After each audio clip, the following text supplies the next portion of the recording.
एक बुजुर्ग आदमी 300 साल से ज्यादा जी चुका था। कहा जाता है कि उसकी पीठ पर तीसरा हाथ हो गया था। जिसे भी ये हाथ मिल जाता वो उसकी अद्वितीय दिव्य शक्ति का वारिस बन सकता था। एक युवक अपने गुरु की महान कला पाने के लिए इतना जुनूनी हो गया कि उसने अपना ही हाथ काटकर बलिदान कर दिया। रात को हैरानी की बात हुई, गुरु का कटा हुआ हाथ गठरी से रेंगता हुआ बाहर निकला, बिस्तर पर चढ़ा और अपने आप युवक के कटे कंधे से जुड़ गया। दर्द से कराहते हुए युवक की आंख खुली तो उसने देखा उसका हाथ अब गुरु के हाथ से बदल चुका है। उसे पता नहीं था कि इस हाथ का एक खास नाम है, तांबे का हाथ। कभी उसके गुरु ने इसी हाथ की ताकत से दुनिया भर की दुष्ट शक्तियों को दबाया था। कहा जाता है कि 9 स्वर्गीय महल को खोलने का एकमात्र तरीका भी इसी तांबे के हाथ से जुड़ा है।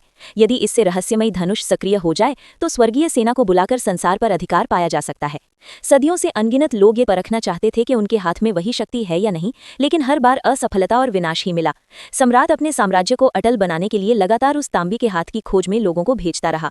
उसे क्या पता था कि वो हाथ हमेशा से पूर्वी विद्वान के पास ही है। सम्राट ने तुरंत शाही योद्धाओं को उसे पकड़ने भेजा। अधिकारी ने धमकी देकर वो हाथ सौंपने को कहा, पर विद्वान ने इनकार कर दिया। झड़प हुई, लेकिन उसकी दिव्य ढाल अटूट निकली और अधिकारी दूर जा गिरा। हार न मानते हुए उसने फिर हमला करना चाहा, पर फिर अपमान झेलना पड़ा। सरकारी सैनिकों से पीछा छुड़ाने के लिए विद्वान ने एक रहस्यमयी तकनीक से जमीन में समाकर भागने की कोशिश की, लेकिन उसका शिष्य समय पर साथ नहीं दे पाया और दरवाजा बंद हो गया। बेचारा फंस गया और डरते हुए बोला, भाइयों, मेरा उनसे कोई संबंध नहीं, कृपया मुझे छोड़ दो।